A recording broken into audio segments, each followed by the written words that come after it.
শিক্ষার্থী বন্ধুরা, আজকে তোমাদের মাঝে হাজির হয়েছি অনার্স ও ডিগ্রি লেভেলের আবশ্যিক ইংরেজি বিষয়ের উপর পঞ্চম ভিডিও ক্লাস নিয়ে।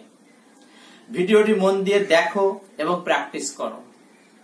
গত ভিডিওগুলিতে প্যাসেজের summary, keyword, main idea, supporting ideas, notice, poster, slogan, job application লেখার নিয়ম, tense, article, framing, WH question ও rules of the right forms of verb নিয়ে আলোচনা করেছি। আজকে আলোচনা করব রুলস অফ কারেকশন নিয়ে। ভিডিওটি শেয়ার করো এবং সাবস্ক্রাইব করো, তাহলে আমার ভিডিওগুলি তোমার আইডিতে পৌঁছে যাবে। তো আর কথা নয়, স্ক্রিন বোর্ডে যাওয়া যাক শিক্ষার্থী বন্ধুরা।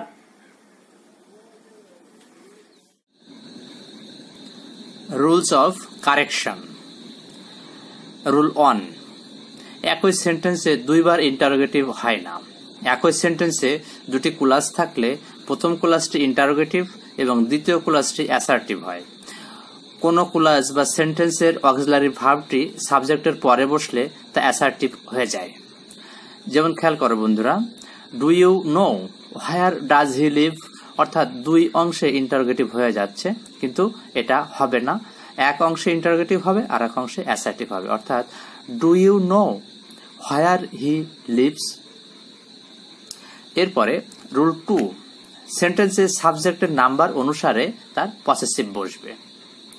যেমন every mother loves their child. যেহেতু এভরি মানে প্রত্যেক মা, every mother loves her child, এখানে দেয়ার না বসে হার বসবে, অর্থাৎ মাদার আছে বলে হার বসেছে। এরপর রুল 3, একই সেন্টেন্সে দুবার নেগেটিভ হয় না, অর্থাৎ কোন সেন্টেন্সে নট, নো থাকলে সে বাক্যে নেভার, আনলেস, আনটিল ইত্যাদি বসবে না। যেমন I don't know never why he has done it, এটা ভুল আছে। I don't know why he has done it, অর্থাৎ এখানে নেভার আসবে না। Wait here until I don't come, until আছে বলে এখানে আর নট বসবে না, অর্থাৎ ডু নট বসবে না। তাহলে সঠিক হবে কি বন্ধুরা? Wait here until I come. এরপর রুল 4, একই সেন্টেন্সে দুটি ফিউচার টেন্স না হয়ে প্রথম ক্লাসটি প্রেজেন্ট টেন্স হয় এবং দ্বিতীয় ক্লাসটি ফিউচার টেন্স হয়। যেমন ইনকারেক্ট হিসাবে আছে ইফ সালাম will attend the classes he will not pass, দুই অংশই ফিউচার হবে না। যেমন ইফ সালাম attends the classes he will not pass, অর্থাৎ প্রথম অংশ প্রেজেন্ট ইনডেফিনাইট হয়েছে এবং পরের অংশ ফিউচার ইনডেফিনাইট হয়েছে। এরপর রুল 5, দুটি জিনিসের মধ্যে তুলনা বোঝালে কম্পারেটিভ ডিগ্রিতে দ্যান এর পরে দ্যাট অফ বা দোজ অফ বসে। উল্লেখ্য, সিঙ্গুলার সাবজেক্টের ক্ষেত্রে দ্যাট অফ এবং প্লুরাল সাবজেক্টের ক্ষেত্রে দোজ অফ বসবে, এটা খেয়াল রাখতে হবে। যেমন this pen is better than her, this pen is better than that of her pen. এখানে হারের পরে পেন হয় নাই, পেন নিয়ে আসতে হবে, অর্থাৎ this pen is better than that of her pen. That of এসেছে কারণ এটা সিঙ্গুলার, এজন্য। যদি প্লুরাল থাকে, দেখো the fishes of Barishal are better than that Jessore, এটা হবে the fishes of Barishal are better than those of Jessore. তবে দ্যাট অফ এবং দোজ অফ এটা খেয়াল রাখতে হবে বন্ধুরা। এরপর রুল 6, দেখো senior, junior, inferior, superior, prefer, prior এই শব্দগুলো যদি থাকে, এরপর কম্পারেটিভ ডিগ্রিতে দেন না বসে টু বসে, এটা খেয়াল করতে হবে। তোমাদের প্র্যাকটিস করে করে এটা মনে রাখতে হবে বা মুখস্থ করতে হবে। যেমন আজম ইজ সিনিয়র দেন দেওয়া হয়েছে, কিন্তু দেন হবে না, Azam is senior to Sohan. Aslam prefer reading than writing, এখানে দেন হবে না, টু হবে, অর্থাৎ Aslam prefers reading to writing. Rule 7, point of time এর পূর্বে সিন্স এবং পিরিয়ড অফ টাইম এর পূর্বে ফর বসে। পয়েন্ট অফ টাইম বলতে কাজ শুরুর সময় নির্দিষ্ট করে বোঝায় এবং পিরিয়ড অফ টাইম বলতে কাজ শুরুর সময়টি অনির্দিষ্ট করে বোঝায়। ইনকারেক্ট হিসাবে আছে it has been raining since 2 days, এটা সিন্স হবে না, It has been raining for 2 days. It has been reading for, he has been reading for Monday. এখানে for হবে না, he has been reading since Monday. ঠিক এভাবেই যদি থাকে 2 days এর জায়গায় 10 days হতে পারে 2 hours হতে পারে 10 hours, এসব ক্ষেত্রে for বসবে। এবং মন্ডে এর জায়গায় যদি হতে পারে মর্নিং হতে পারে ইভিনিং, হতে পারে আফটারনুন, এগুলো যদি থাকে তাহলে সিন্স আসবে, ফর আসবে না। তো আমি মনে হয় তোমাদেরকে বোঝাইতে পেরেছি বন্ধুরা। এরপরে আমরা পরবর্তী রুলসে যাব। রুল 8, সংখ্যা বোঝাতে ফিউয়ার এবং পরিমাণ বোঝাতে লেস বসে। যেমন I have no less than 5 friends, এখানে হবে লেস দ্যান হবে না, I have no fewer than 5 friends. Incorrect হিসেবে আছে he carried fewer than 10 pounds, he carried less than 10 pounds. এখানে খেয়াল করতে হবে যে সংখ্যা বোঝাতে, অর্থাৎ এটা 5 ফ্রেন্ডস এর সংখ্যা বোঝাইছে, এজন্য এটা ফিউয়ার। আর পরিমাণ, যেহেতু এটা 10 পাউন্ডস পরিমাণটা বোঝাচ্ছে, এজন্য লেস দ্যান। অর্থাৎ সংখ্যা বোঝাতে ফিউয়ার এবং পরিমাণ বোঝাতে লেস ব্যবহার করতে হবে। এরপরে আমরা আসবো রুল 9, ফিউচার বোঝাতে ইন এবং পাস্ট বোঝাতে আফটার বসে। যেমন he will arrive in a month, সে 1 মাসের মধ্যে ফিরে আসবে, এটা ফিউচার বোঝাচ্ছে, এজন্য ইন বসেছে। আর যদি পাস্ট বোঝায় দে কেম ইন এ উইক, অর্থাৎ দে কেম আফটার এ উইক, এটা খেয়াল করবে। যেখানে ইনটা যদি থাকে প্রশ্নে সেটা সঠিক নয়, সঠিকটা হবে আফটার বসালে, they came after a week. Rule 10, সেন্টেন্সে একই অর্থবোধক দুটি শব্দ কম্পারেটিভ ওয়ার্ড বা সম অর্থবোধক দুটি শব্দ পাশাপাশি বসে না। যেমন he is comparatively better today, এটা প্রায় পরীক্ষাতে আসে। দেখো বন্ধুরা, কম্পারেটিভলি আবার বেটার দুটাই হচ্ছে কম্পারেটিভ ওয়ার্ড, এজন্য দুইটা পরপর বসবে না। অর্থাৎ he is comparatively well today, এক। আবার হতে পারে he is better today, comparatively বাদ যাবে better, he is better today. এরপর আসবো রুল 11, এক্সেপ্ট ও লেট এর পর সব সময় অবজেক্ট ফর্ম বসে। যেমন লেটের পরে আই বসছে, এটা ভুল বসেছে, অর্থাৎ আমরা নিয়মে পেয়েছি এক্সেপ্ট ও লেট এর পর সবসময় অবজেক্ট ফর্ম বসবে। অর্থাৎ let me do the work, everyone except I was present, অর্থাৎ এক্সেপ্টের পরে আই বসবে না, me, everyone except me was present. এইগুলো একটু খেয়াল করতে হবে, তাহলে তোমরা ইংলিশে খুব ভালো করবে।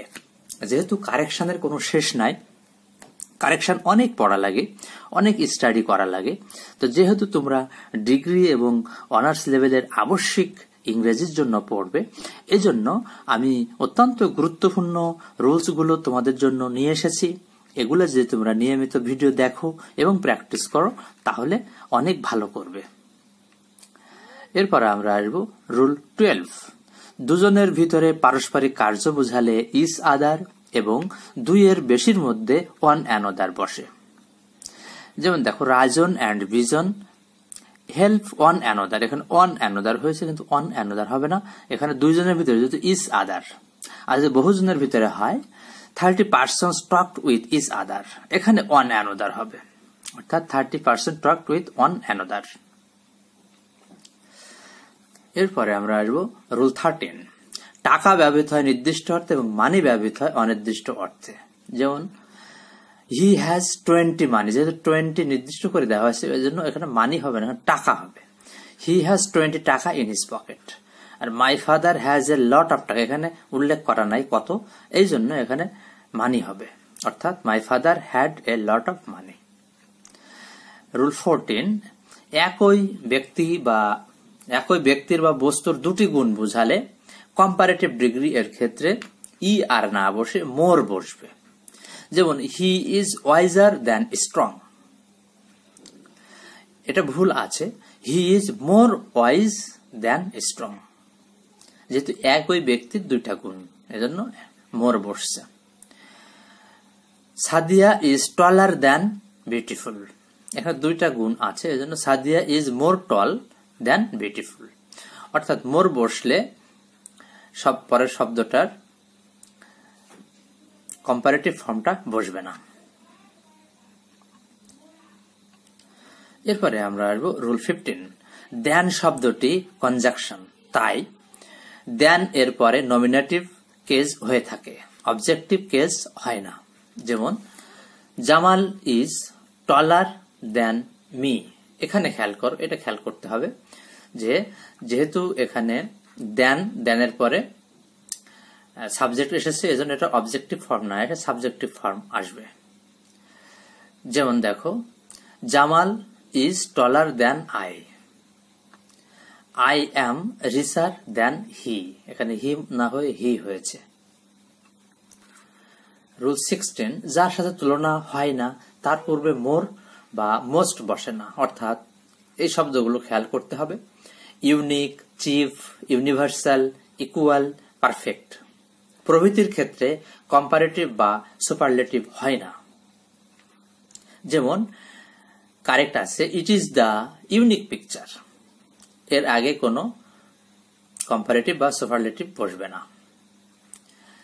হি ইজ দ্য পারফেক্ট জাজ, খেয়াল করবে যদি পোস্টে থাকে মোস্ট পারফেক্ট জাজ তাহলে এটা কেটে পারফেক্ট জাজ করতে হবে, এবং এখানে যদি মোস্ট ইউনিক পিকচার এরকম থাকে তাহলে মোস্ট কেটে দিয়ে শুধু ইউনিক বসবে। রুল 17, অ্যাডজেক্টিভ এর পূর্বে যখন ডেফিনাইট আর্টিকেল দা বসে তখন তার সমগ্র জাতিকে বোঝায় এবং তখন এরপরে কোনো নাউন বা নাউন ওয়ার্ড বসে না। যেমন the rich people are happy, এখানে রিচ এসছে বলে আর পিপুলটা আসবে না, অর্থাৎ the rich are happy. The virtuous people, এটা পিপুলটা আসবে না, দ্য ভার্সাস আর ব্লেসড।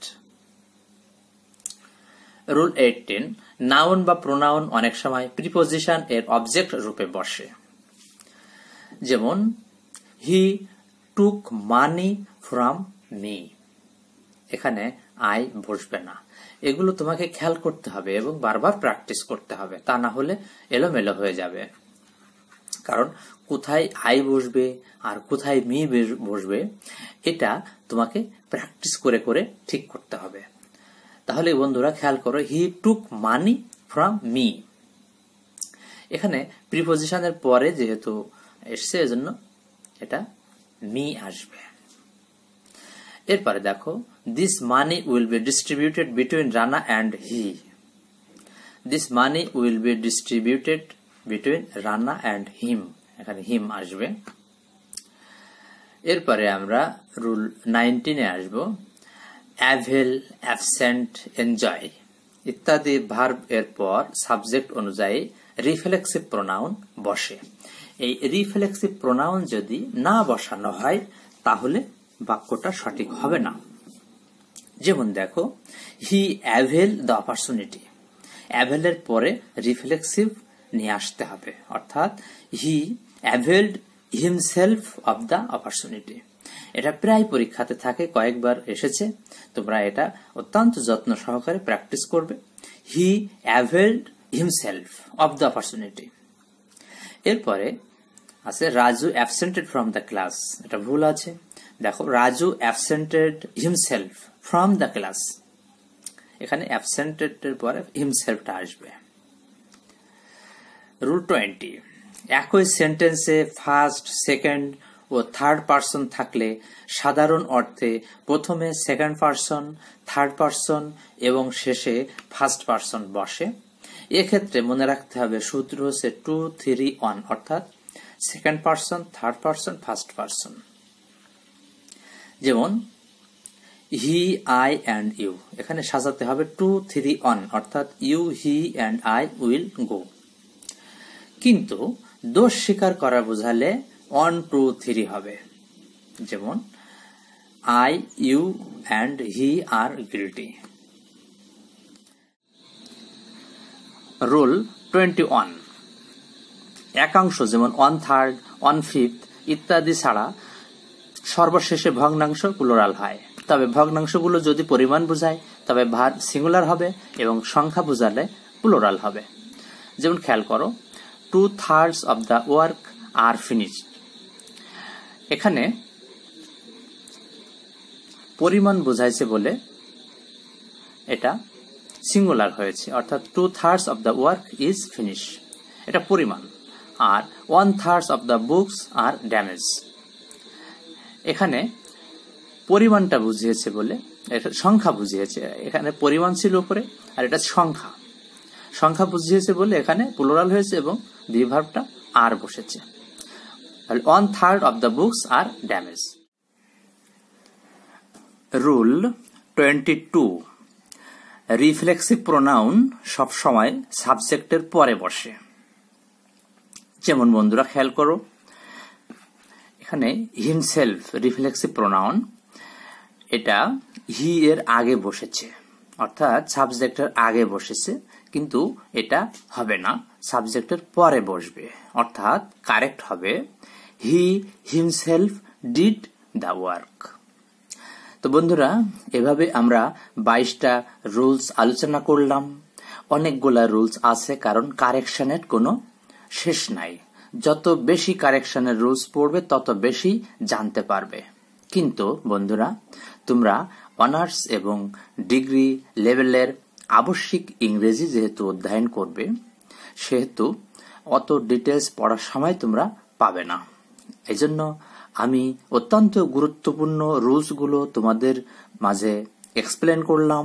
তোমরা আমার ভিডিওটি বারবার দেখবে এবং প্র্যাকটিস করবে, তাহলে অবশ্যই তোমরা পরীক্ষাতে ভালো মার্ক পাবে। তো আমার ভিডিওগুলো নিয়মিত দেখো এবং প্র্যাকটিস করো, সেই শুভকামনায় এবং তোমাদের সুস্বাস্থ্য ও মঙ্গল কামনা করে আজকের মতো বিদায় নিচ্ছি। সবাইকে ধন্যবাদ।